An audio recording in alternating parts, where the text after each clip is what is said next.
বন্ধুরা, তো দেখুন আজকে আমরা দেখাবো আপনাদেরকে পনিরের কালিয়া।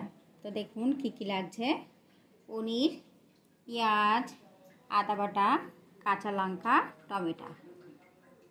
সবার প্রথমে আমি কড়াইতে তেল দিয়ে দিলাম। এই পনিরটা ভেজে নেব।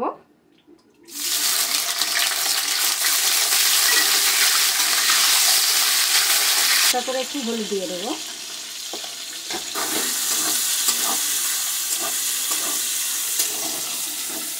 দেখুন হালকা হালকা লাল লাল ভাজা হয়ে গেছে। এবারে মেটেকে তুলে নেব।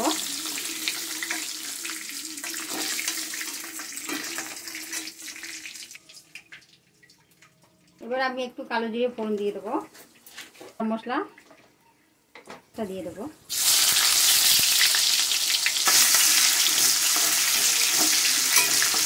এটা হালকা ভাজা হয়ে গেলে টমেটোটা দিয়ে দিতে হবে। একটু তেজপাতা দিয়ে দেবো। লঙ্কাটা দিয়ে দিলাম। এবার এটা একটু হালকা ভাজা ভাজা হয়ে আসলে তারপর এটাতে মশলাটা দিতে হবে। এটা আমি এখন 2 মিনিট রেখে দেবো ভাজাটা হওয়ার জন্য। এবার আমি আদা বাটাটা দিয়ে দেবো।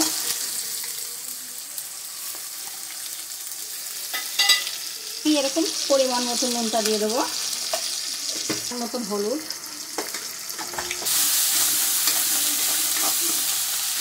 দিয়ে দিতে হবে। এটাতে জন্য একটু অল্প একটু চিনি দিতে হবে এটাতে। এবার এক বাটি, ছোট বাটি 1 বাটি জল দিয়ে দেবো।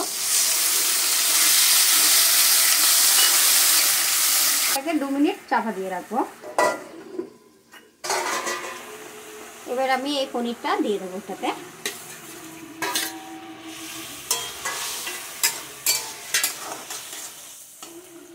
এটা 2 মিনিট রেখে দিতে হবে। তারপর এটাকে নামিয়ে নেব। হয়ে গেছে আমাদের তৈরি পনিরের কালিয়া। এবার এটাকে আমরা নামিয়ে নেব।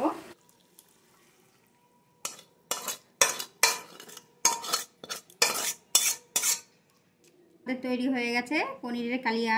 এটা খেতে খুবই সুন্দর।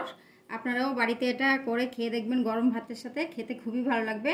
গরম ভাত হোক বা পরোটা বা রুটি সব কিছুর সাথেই খেতে পারবেন। খুবই ভালো লাগবে। এটা করে খেয়ে দেখুন। যদি ভালো লাগে তাহলে একটা লাইক করে দেবেন।